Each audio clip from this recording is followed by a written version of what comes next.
Have you ever wondered how Pakistan's economy is holding up in today's turbulent times? As we stand in the final quarter of 2023, Pakistan is navigating its way through a maze of economic challenges. At the forefront are low foreign reserves, a currency that's weaker than it's been in years, and inflation rates that continue to climb. The nation's woes don't end here. The devastating impact of major floods has further strained the economy, forcing the government to divert resources towards relief and rehabilitation. Now, here's where the International Monetary Fund, or the IMF, steps in. The IMF funding program has been a lifesaver of sorts, providing a much-needed stability to Pakistan's economy. But even this silver lining comes with a cloud of worry. Concerns about the sustainability of this financial lifeline have resurfaced, casting shadows on the country's economic future. To combat these challenges, the government of Pakistan is pulling out all stops, seeking relief from bilateral creditors, exploring options for restructuring loans, and looking at ways to bolster its economic standing are some of the strategies on the table. However, the journey is far from smooth. Credit rating agencies have lowered their outlook for the country, and the current account deficit, driven by high energy bills and a widening trade imbalance, continues to be a thorn in the side for Pakistan. So, with a basket full of economic challenges, how is Pakistan navigating through the storm? Let's delve further. In the face of economic turmoil, where does Pakistan turn for help? In this turbulent economic ocean, Pakistan has sought to secure lifeboats in the form of increased financing from multilateral lenders. Countries such as Saudi Arabia, the United Arab Emirates, and Qatar have stepped forward with pledges of investments. These financial injections are not just simple acts of generosity, but strategically placed bets on the chessboard of international relations. Meanwhile, the dragon in the room, China, holds a significant amount of Pakistan's debt.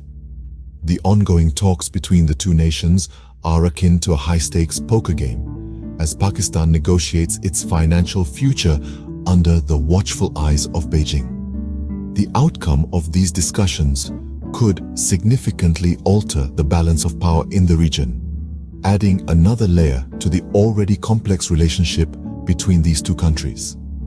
The government of Pakistan, however, remains adamant.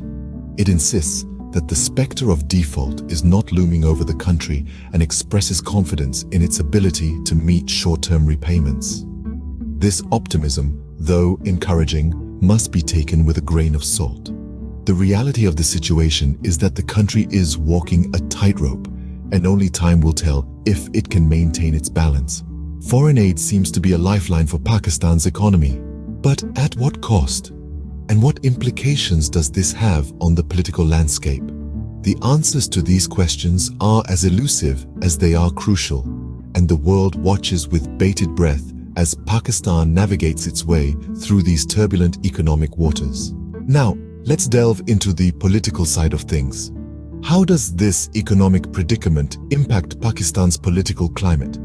The economic challenges Pakistan faces have profound political implications. Indeed, economic instability often serves as a catalyst for political unrest, and Pakistan is no exception. As citizens grapple with issues like inflation, a weak currency, and the threat of an economic collapse, dissatisfaction grows.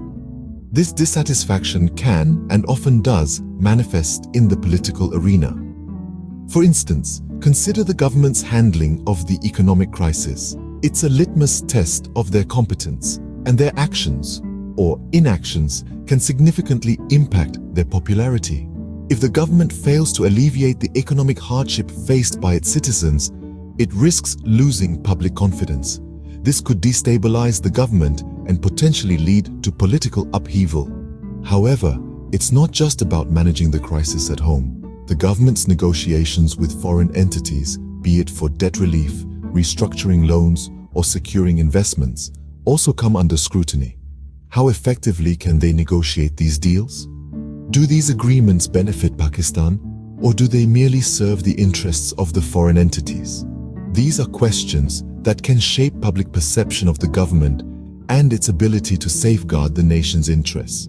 Further, the gravity of the economic situation can exacerbate existing tensions within the country and even spark new ones. Economic hardship can stoke social and political unrest, leading to protests, strikes, and even violence. It can also provide a fertile ground for extremist ideologies to take root, adding another layer of complexity to the political landscape. On the international stage, Pakistan's economic crisis could alter its relationships with other countries. It might affect their standing and influence in regional politics. Countries providing aid or investments could seek to leverage this for political gains, which could further complicate Pakistan's geopolitical dynamics. Indeed, the intertwining of economic and political issues paints a complex picture of Pakistan's current situation. It remains to be seen how these challenges will shape the country's future. Have you ever wondered how Pakistan's economy